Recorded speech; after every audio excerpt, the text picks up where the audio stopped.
Ahoj, já vás vítám netradičně z mýho čtecího koutku, kde můžete vidět můj knihovnu u unboxingu.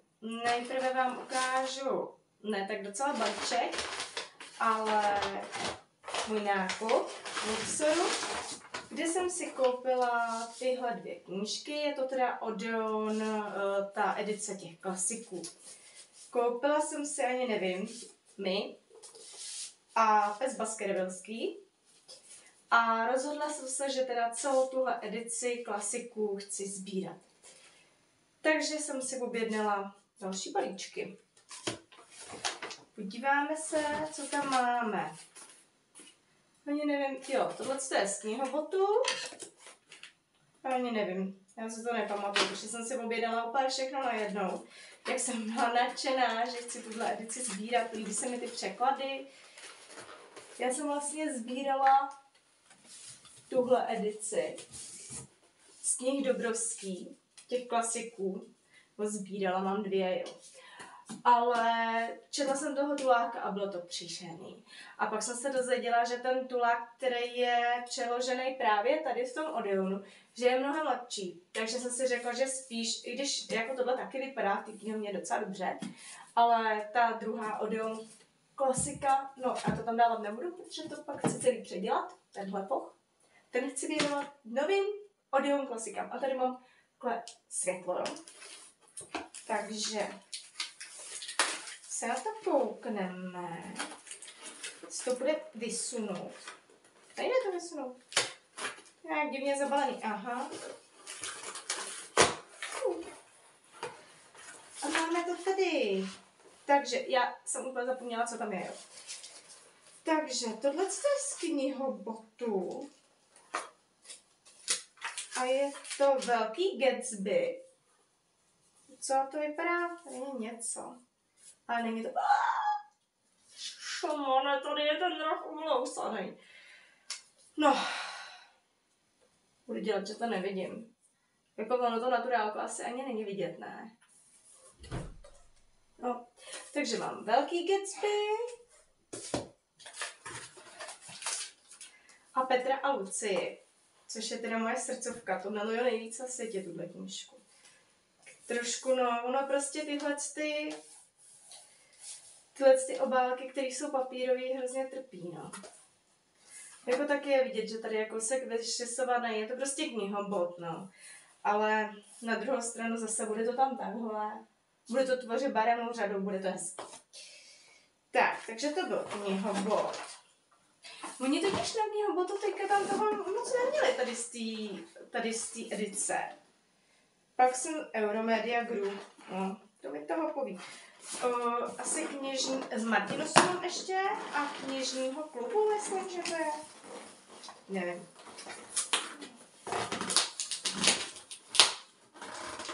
Nejde. Nějakýma nůžkama. Ne. To jsou nějaký, aha, no jo, nový. Já jsem to jako zapomněla. Knižní klub Premium. Možná nejsou nový, ale vypadají nově. Jo, já jsem se totiž něco objednala, protože vlastně mám 50% slevu, jsem měla na tom knižním klubu.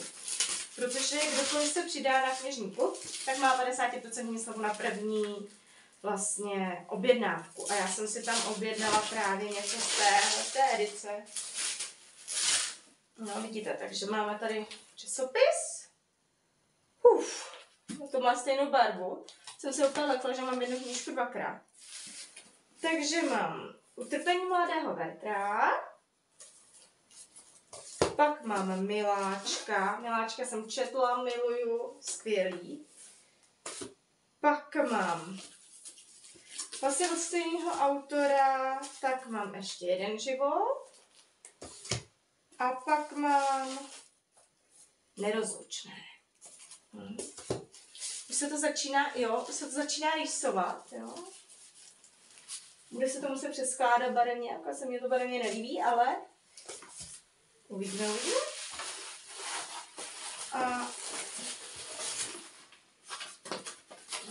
tady papírek, tak. A poslední z Martinusu.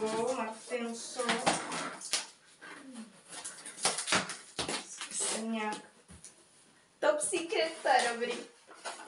To se mi líbí. Kde to vysunout? Ježiš, to je pěkný. Ty brďo, to jsem nevěděla, že je to takováhle bychle, co to je. Aha, muž, který se směje. Pár chybiček krásy neubírá knížce na hodnotě. No mě teda jo, do pytle. Ale jo, no, tady to nebude. Připravená poskytnout mi skvělý zážitek, no, tak to doufám, protože teda tady je trošku, no, hejte se. Jo, mírně opotřebovaná, ale je pravda, že když se ten roh trošku jako vyrovná, to vidět nebude, to je dobrý. No, a že to bude sloupnout. Jo, jde to. To si ze mě dělají srandu. Ne. A oni to přesto přelípli. To je chytrý. Já to zkusím vzít nějakou tou bílou houbičkou. Jestli to bude. Měla jsem si kvůli všechny nový. Ne, to bude dobrý. A poslední. Taky, počkej. Láska posledního magnáta od Fitzgeralda. U Fitzgeralda je vlastně velký Gatsby, toho miluju. Takže tohle se by mohlo být taky dobrý. Tak. Takže to bude moje všechno. Hele, dostala jsem záložku. Našla jsem si v knize Stříbrný vlas. To je dobrý. To se mě líbí. A udělejte si místo na nové knihy s knihovrátkem. No, vidíte to, no. Ještě knihovrátek. Takže, takhle by to bylo všechno.